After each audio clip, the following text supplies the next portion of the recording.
Big boss ಮನೆಯಲ್ಲಿ ಗಿಲ್ಲಿ ಮತ್ತೆ ಅಶ್ವಿನಿ ನಡುವೆ ಒಂದು ಜಗಳ ನಡೀತಿದೆ. ಅದಕ್ಕೆ ಮೂಲ ಕಾರಣ ಒಂದು ಟಾಸ್ಕ್, ಡ್ರಮ್ ಒಳಗೆ ನೀರು ಹಾಕುವಂತಹ ಟಾಸ್ಕ್. ಆ ಟಾಸ್ಕ್ ನಲ್ಲಿ ಅಶ್ವಿನಿ ಮತ್ತೆ ಗಿಲ್ಲಿ ಇಬ್ರು ಕೂಡ ಉಸ್ತುವಾರಿಯನ್ನು ವಹಿಸಬೇಕು ತನ್ನ ಆಪೋಸಿಟ್ ಟೀಮ್ ಅಲ್ಲಿ.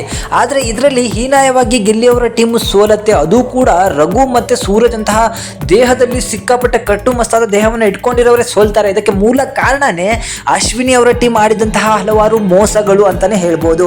ಸೊ ನಿಮಗೆ ಉಸ್ತುವಾರಿ ಅಂತ ಕೊಟ್ಟಾಗ ತನ್ನ ಟೀಮನ್ನು ತಾನು ಉಸ್ತುವಾರಿ ಮಾಡ್ಕೋಬೇಕು, ಅದರ ಟೀಮನ್ನು ಅವ್ರು ಮಾಡ್ಕೋತಾ ಇರ್ತಾರೆ. ಆದರೆ ಅಶ್ವಿನಿ ಪದೇ ಪದೇ ಬಂದು ಗಿಲ್ಲಿ ಅವರ ಪ್ರತಿಯೊಂದು ನಡೆಗೂ ಕೂಡ ಅಡ್ಡಗಾಲನ್ನು ಹಾಕ್ತಿದ್ರು.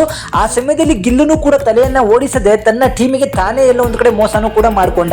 ಯಾಕಂತ ಹೇಳಿದ್ರೆ ಫಸ್ಟಿಗೆ ನಿಮಗೆ ಗೊತ್ತಿರ್ಬೋದು, ಇದರಲ್ಲಿ ಆಯ್ಕೆ ಅನ್ನೋದು ಬಂದರೆ ಇವರು ಸ್ಪಂದನನ್ನ ಆಯ್ಕೆ ಮಾಡ್ಕೋತಾರೆ ಲಾಸ್ಟ್ ಟೈಮ್ನಲ್ಲಿ. ಸೊ ರಿಷಾ ಅವ್ರನ್ನ ಆಯ್ಕೆ ಮಾಡ್ಕೊಂಡಿದ್ದಂತಹ ಗಿಲ್ಲಿಗೆ ನಮ್ಮ ಸೂರಜ್ ಹೇಳ್ತಾನೆ, ರಿಷಾನ ಬಿಟ್ಬಿಡು, ಸ್ಪಂದನನ ಹೇಳ್ಕೊ ಅಂತ ಹೇಳಿ. ಬಟ್ ಈ ಸ್ಪಂದನನ ಕೈಲಿ ಅರ್ಧ ಬಕೆಟ್ ನೀರು ಕೂಡ ಎತ್ತೋಕ್ಕಾಗೋದಿಲ್ಲ. ರಿಷಾ ಎತ್ತಿ ನೀರನ್ನ ಉಯ್ತಾ ಇರ್ತಾಳೆ. ಬಟ್ ಸೂರಜ್ ಕೈಲಿ ಆ ಒಂದು ಡ್ರಮ್ಮನ್ನು ಎತ್ಕೊಳ್ಳೋ ಕೆಪಾಸಿಟಿ ಇಲ್ಲದೆ ಆ ಡ್ರಮ್ಮನ್ನು ಬಿಟ್ಟು ಬಿಡ್ತಾರೆ.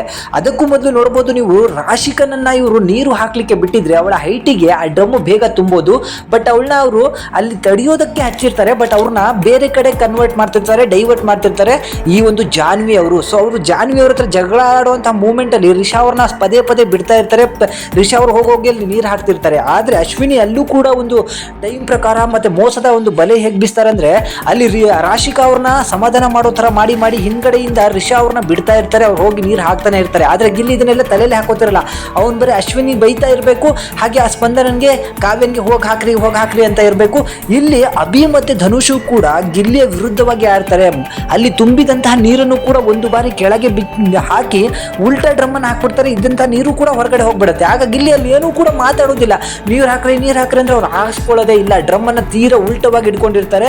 ಅವರ ಡ್ರಮ್ಮಲ್ಲಿ ಒಂದು ಅರ್ಧ ಲೀಟ್ರು ನೀರು ಇರೋದಿಲ್ಲ, ಹಾಯಾಗಿ ಇಟ್ಕೊಂಡು ನಿಂತ್ಕೊಂಡಿರ್ತಾರೆ. ಬಟ್ ಇವ್ರಿಗೆ ಗಿಲ್ಲಿ ಎಷ್ಟೇ ಬೈದಾಡಿದ್ರು ಕೂಡ ಧನುಷು ಕೂಡ ಮಾತು ಕೇಳಲ್ಲ, ಅಶ್ವಿನಿನೂ ಕೂಡ ಬಾಯಿಗೆ ಬಂದಂತ ಮಾತಾಡ್ತಾರೆ. ಹೋಗೋ ಬಾರೋ ಅಂತ ಅವಳು ಅನ್ಬೋದಂತೆ, ಗಿಲ್ಲಿ ಹೋಗೇ ಬಾರೆ ಅನ್ಬಾರ್ದಂತೆ. ಸೊ ಇದು ಯಾವ ರೀತಿ ನ್ಯಾಯ ಗೊತ್ತಿಲ್ಲ. ಸೊ ಸತತವಾಗಿ ಗಿಲ್ಲಿ ಒಂದು ಕೋಪಕ್ಕೆ ಕೈಯನ್ನ ಕೊಟ್ಟು ತನ್ನ ಟೀಮನ್ನು ಸೋಲಿಸ್ಬಿಟ್ಟ.